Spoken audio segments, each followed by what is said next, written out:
Halo teman-teman, perkenalkan nama saya Neba Tuan dengan NIM 22011140029, kelas D semester 3, program studi pendidikan guru sekolah dasar, Fakultas Keguruan dan Ilmu Pendidikan, Universitas Nusa Cendana Kupang.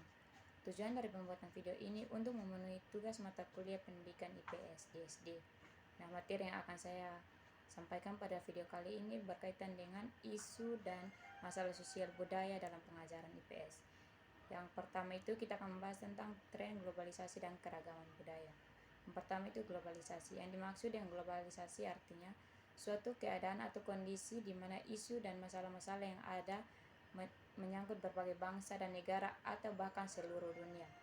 Pendidikan global adalah salah satu sarana agar siswa mengerti bahwa mereka adalah bagian dari masyarakat dunia. Sekalipun demikian, tidak berarti harus mengingkari dirinya sebagai warga dari sebuah warga. Nah, adapun contoh-contoh masalah dan isu yang sifatnya global sebagai berikut. Yang pertama itu krisis energi, baik persediaan kandungan minyak bumi yang tersisa, masalah harga maupun penelitian tentang sumber-sumber energi pengganti. Yang kedua itu jurang antara negara kaya dan miskin. Yang ketiga itu kepadatan penduduk yang mendorong urbanisasi serta terjangkitnya penyakit-penyakit yang diakibatkan oleh kelaparan dan kemiskinan. Yang keempat itu populasi yang meliputi seluruh lingkungan bumi seperti kerusakan hutan, pencemaran akibat industrialisasi, pencemaran udara, sampai lapisan ozon yang semakin menipis. Yang kelima itu perang nuklir. Yang keenam itu perdagangan internasional. Yang ketujuh itu komunikasi, dan yang terakhir adalah perdagangan obat terlarang. Nah, dari contoh-contoh isu dan masalah sosial, adapun ciri isu-isu dan masalah global. Yang pertama itu ruang lingkungannya bersifat transnasional. Yang kedua itu isu-isu dan masalah sosial hanya dapat diselesaikan melalui tindakan multilateral. Yang ketiga itu konflik berasal dari ketidaksepakatan tentang hakikat dan sebab masalah dalam membedakan nilai dan tujuan tentang hasil dan cara. Yang keempat itu masalah dan isu-isu mempunyai sifat terus-menerus.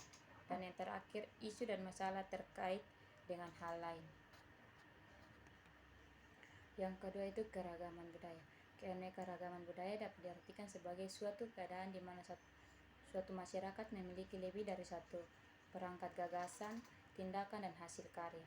Pelajaran IPS akan menarik jika para siswa didorong mengenali berbagai perbedaan di antara mereka, tetapi tanpa melupakan kesamaan dan kebersamaan sebagai anggota kelas tersebut.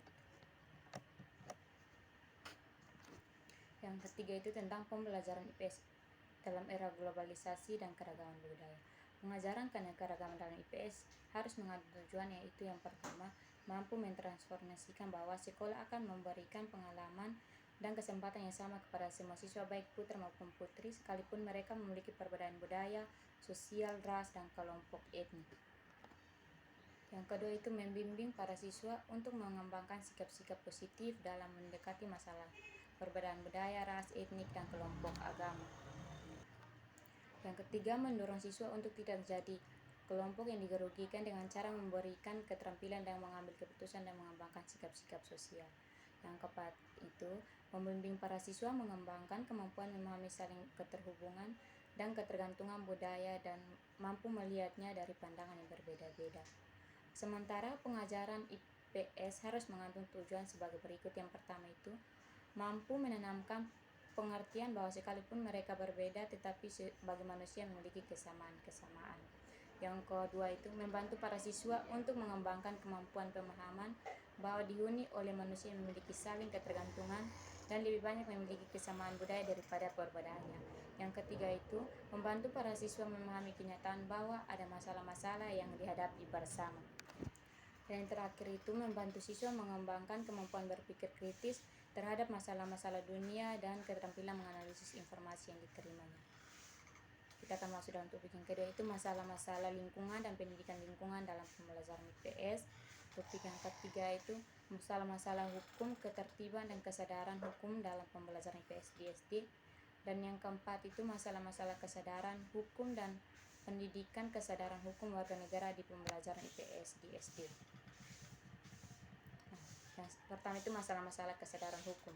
Hukum memiliki fungsi-fungsi sebagai berikut. Yang pertama itu penertiban atau penataan masyarakat dan pengaturan pergaulan hidup. Yang kedua itu penyelesaian pertikaian.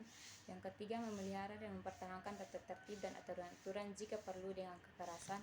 Yang keempat itu pengubahan pada tata tertib dan aturan-aturan dalam rangka penyesuaian pada kebutuhan-kebutuhan dari masyarakat. Dan yang terakhir itu pengaturan tentang perubahan hukum harus mewujudkan fungsi-fungsi tersebut di atas agar ia dapat memenuhi tuntutan keadilan, hasil guna, dan kepastian hukum. Dan kedua itu keterkaitan pendidikan IPS dengan masalah-masalah kesadaran hukum dan pendidikan kesadaran hukum negara. Untuk yang terakhir itu pluralisme budaya dan keanekaragaman etnis dan pendidikan IPS di SD. Sekian penyampaian materi terkait isu dan masalah sosial budaya dalam pengajaran IPS. Sampai jumpa di video berikut.